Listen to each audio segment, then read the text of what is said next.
Okay, so I think it's probably time to get started. People might keep on trickling in, and hello to everyone who's joining online too. So good morning, welcome back after Thanksgiving. It's a pleasure to see you all. I'm really excited about today, and I hope you are too. We've got usually we have a sort of quite global representation at the conference, but this is a map of all the IP addresses of people who registered. And so we can say this conference is not global, it's concentrated in the States, and in particular, it's very concentrated right here in Massachusetts. And we have 100 people involved, and of those people, the majority are primarily scientists. Then we have some entrepreneurs, some doctors. The doctors are probably coming in later because they're working their shifts at the moment, and 20 people from industry. So that's the kind of makeup of people today. But I think all of the talks you're going to hear are going to be very focused on science. And thank you as well to our sponsors. So Pillow, we're particularly grateful for hosting the event. And DeepMind and Templeton kind of have funded in the past our charity Think About Thinking, with which we operate these conferences. I'll say more about that later. But thanks as well to Presentient, who they're funding the reception later. And if you're interested in Dan's talk on early stoppage of clinical trials using algorithms, Presentient is, he's a kind of founding member of that. Okay, so in the morning, we've got a really exciting schedule that's primarily focused on AI. And it's sort of, here the theme is more the creation of algorithms to innovate, or so how to be innovative about algorithms that we will then use to discover. In particular, we're going to have a keynote from Mina, from Professor Ludovic, and that's to do with the design of materials, computational discovery. We're going to follow that with three talks in quick succession here in the main room that are mostly about neuroscience, but it's sort of neuroscience not as we know it. It's about trying to uncover the algorithm of the brain or of deep neural networks using algorithms themselves. So excited to hear from Hidenori, James, and then this schedule is slightly wrong. That should be Momchil speaking after. Then we're going to go into some breakout rooms. So that's meant to be more informal discussion, should be a bit livelier. And so there are three of them. I'll direct you at the time. This is room number 1, where we are now. Room number 2 is that way, and room number 3 is this way. And pick whichever session you want to go to, but if you go to one and the room is completely full, then maybe choose another. Yeah. And so this morning, at any point, if you want coffee, it's over here. And if you want to make your own coffee, kind of follow down to the kitchen. The men's toilets are down here, and the women's toilets are on the other side. Okay.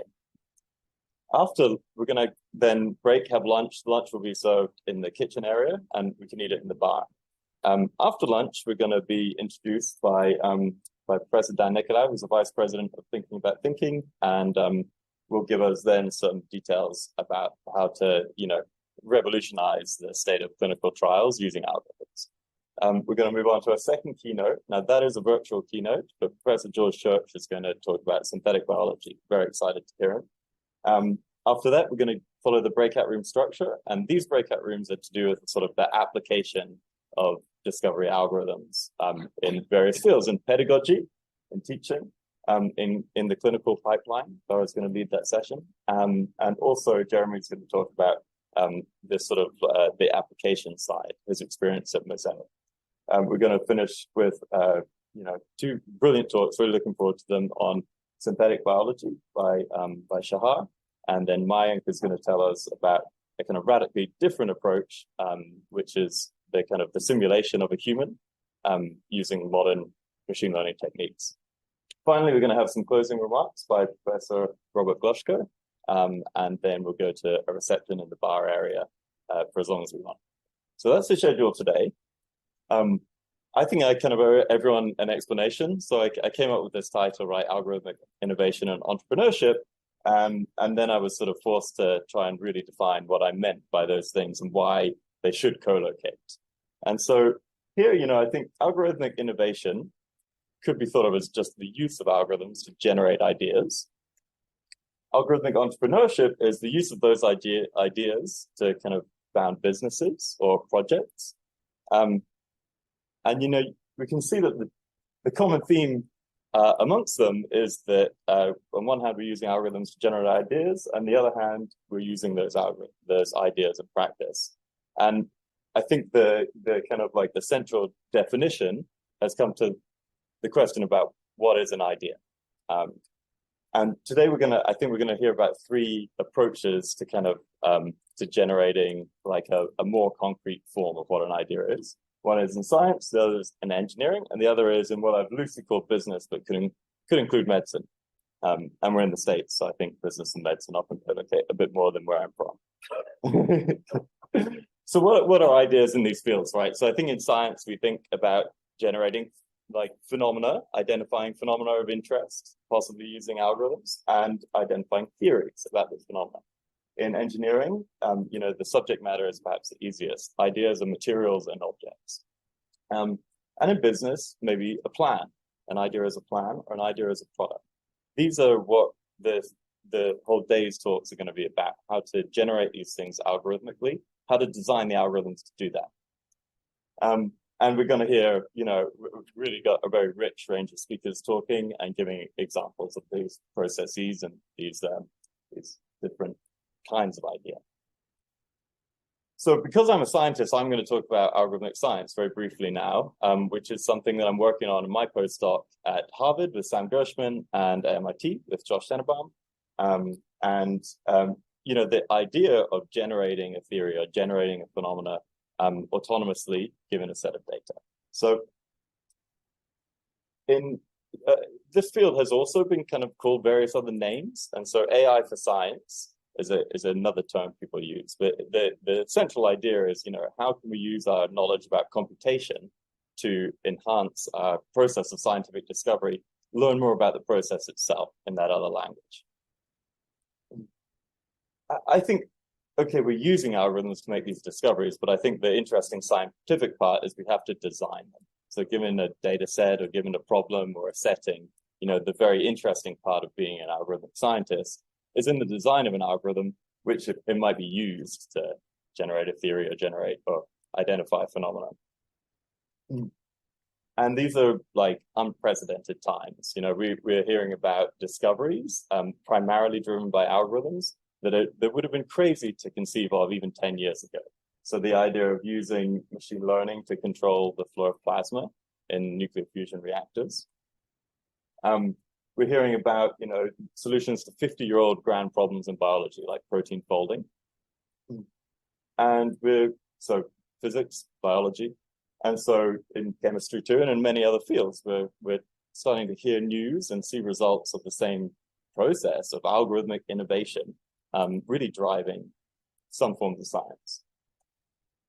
And so, if you wanted a paper, I think this is a kind of excellent review paper, but it's a hot topic at the moment. And, we've just been over a few examples. In this paper, they kind of list those and a few more. But I think what I'm most excited about is to hear today about the cutting edge state of research in kind of the development or the use of algorithms to accelerate science.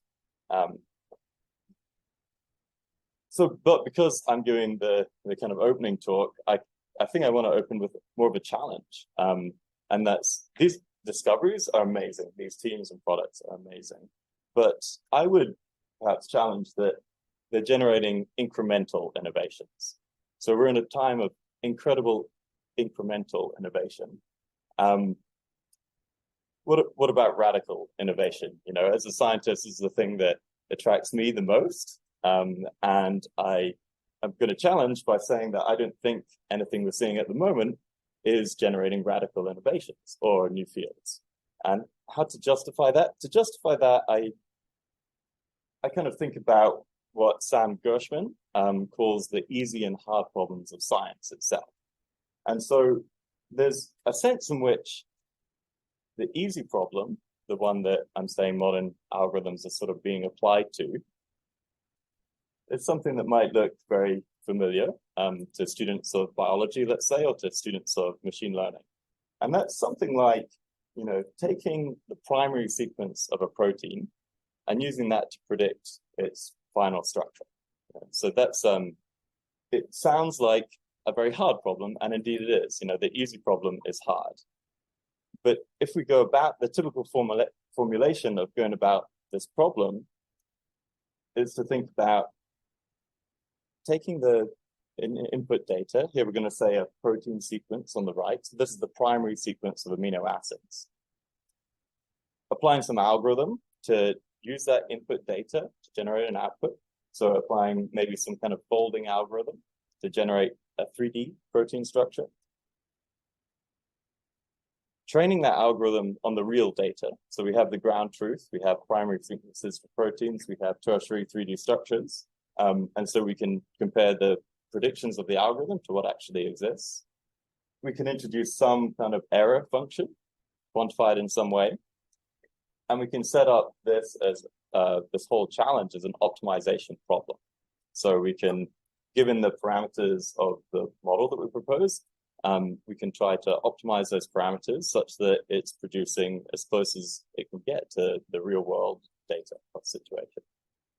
So I would say that this is probably the most succinct way to think about the easy problem of science. And that's once a problem has been defined, going about trying to solve it. So in modern examples, part of that solving process is to collect millions of examples in order to train the algorithm. And I think at this point, an interesting reflection is on how computing itself has changed, or in particular, the idea in the past of solving a problem by examining a set of inputs and designing a program that should produce the right outputs. That's what I think of as the kind of classical computing paradigm. Now, machine learning, which of course is very familiar to all of you and become extremely popular in recent years and has been the engine behind these incremental innovations, the approach is a little bit different.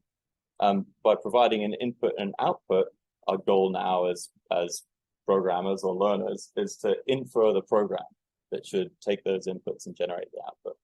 So you can see that the difference in the diagram is subtle, but the difference in the approach, I think, is fundamental. And so this is kind of the modern formulation of the easy problems. We want to approximate the function that would take the primary sequence of a protein and generate a 3D structure. So as I mentioned, I think just making this distinction of easy and hard problems doesn't mean that the easy problem is itself easy to solve. The easy problem is extremely hard. It's taken until 2023 to do this. And the easy problem is extremely useful. So on this graph, what we see is the lighter blue is the number of primary amino acid sequences that are discovered every year. What we see in dark blue is the number of tertiary or 3D ones that are discovered or fabricated, And you can see here, one of the motivating factors for Google producing AlphaFold was this discrepancy is very large and it's growing. We need automated methods for discovery in this refined setting, no question about it. But I think the hard problem, scientists do another thing, and especially radical innovators, and especially these periods of revolutionary science, and that may be exemplified in this case of protein folding by the Nobel laureate Christian Anfinsen. So I think the hard problem of science begins at identifying the elements involved. So that that proteins have, these kind of 4 states of existence, right? There is this primary amino structure. At some point, there are kind of secondary coiling features. There's a tertiary structure. There's even a quaternary structure. Just identifying these might sound easy, but when scientists initially are confronted with a kind of noisy, heterogeneous mass of data, identifying that these are the right concepts or the right objects to focus on is an extremely difficult problem. Then I think something that it is quite easy to gloss over is the idea that the primary sequence of amino acids should be the only thing that determines the tertiary sequence. It seems very easy for us to think that in retrospect, but actually this was how Anfinsen got the Nobel Prize, and it was called his dogma, and he had to radically defend it and investigate it for many years. The fact that only primary sequence, the order of amino acids, determines the 3D tertiary structure. there's so much else going on in the cell. So to identify that as the key causal phenomenon, make it independent, extremely difficult problem. Then there's defining an optimization problem. And so, I think Google basically looked at the distance of the molecule they generate, defined in some appropriate way, the distance of relevant amino acids from the recorded database. And then there's actually formatting the data such that you can feed it to an optimization algorithm. All of these things, each one of those steps is extremely difficult. And I think, together we could think about the hard problem as being the problem, coming up with a well-defined problem in itself such that it could be optimized by scientific or machine learning techniques. And so I think our algorithms for revolutionary science will come from trying to understand the logic of this process, the logic of problem formation. And that's where algorithms for radical innovation should come into. And so, some people might treat this in itself, you could think about this as, okay, well, why don't we treat the problem as a problem and optimize it? And so kind of take something like an undifferentiated mess and to produce a problem statement. I don't think that's likely to work at all. And I think one of the reasons for that is these periods of revolutionary science are rare events. And I think that in order to formulate the data in the right way is tantamount to solving the problem itself, would require a huge amount of work. Then there's the hidden hope strategy. So I think that's sort of roughly what's being adopted now. And that's saying something like, if we train a very large model to solve a very general task, a knowledge might emerge that's sort of tantamount to being able to create interesting problems and conduct scientific investigations. But I think that solving the problem will require AI to overcome the sort of the limitations that are most fundamental to it. And so, I think in order to go through a process of scientific discovery, continually re-representing your conceptual basis is extremely important. Selectively forgetting and selectively remembering different structures from your own science and from other fields. And, I think that a fundamentally different computational approach, maybe the metaphor there instead of baseball is something like the perfect storm. So in order to adapt our current algorithms, we're going to have to face, their biggest weaknesses. So how should we study this? So I'm a cognitive scientist, and I think, one way to study this is through the cognitive science of scientists. And there are kind of 4 streams with which we could do that. One is of these historical accounts of seminal discoveries, or creations of a field. So Maxwell, Lavoisier, Mendel. The other is to study scientists in a lab. Or we could test, principles we think are important online and gather massive data sets. And we should come back to defining computational paradigms themselves. So there are books that have been written for these historical cases. And at the moment, along with Sam Gershman, I'm writing one on the chemical revolution that's already providing a lot of fascinating information that hasn't been integrated, I think, into many computational models or approaches. People study scientists in the lab, and that's in Necessian in particular. People have kind of like problem-solving challenges that, for instance, the US Army have a band of tests that they apply to lots of people. Nowadays, we're in a position where we could record, aloud how people are solving those problems and also how they kind of doodle when they're doing it. And then I think today we're going to hear about some sort of approaches that might be more of a blend of classical and machine learning computing paradigms that can come towards this sort of providing the right apparatus for discovery. And so, I think that Josh Tenenbaum's work has always been very inspiring to me, and that's thinking about the cognitive abilities that we've evolved with and that we, apply to problem solving before we've even started to read or accrued a huge amount of text. I think so. James is going to talk a little bit about the programs of the brain, and that obviously, as scientists, we're discovering using our biological matter by investigating those sort of computational paradigms. Could we come up with new ways to approach the problem? And Felix is going to talk about it from the perspective of programming languages. So thank you to everyone from Thinking About Thinking that's helped set this up. So those are the my great collaborators and friends on the left. And thank you to my kind of research team who've been really a set of really interesting discussions talking about science. You're sort of talking about the cognitive science of cognitive scientists talking about scientists. So it's fantastic. And thank you to you all for coming today. You know, it's just, I'm really excited to hear the other talks, and it's a great group of people. And so thanks for making that happen.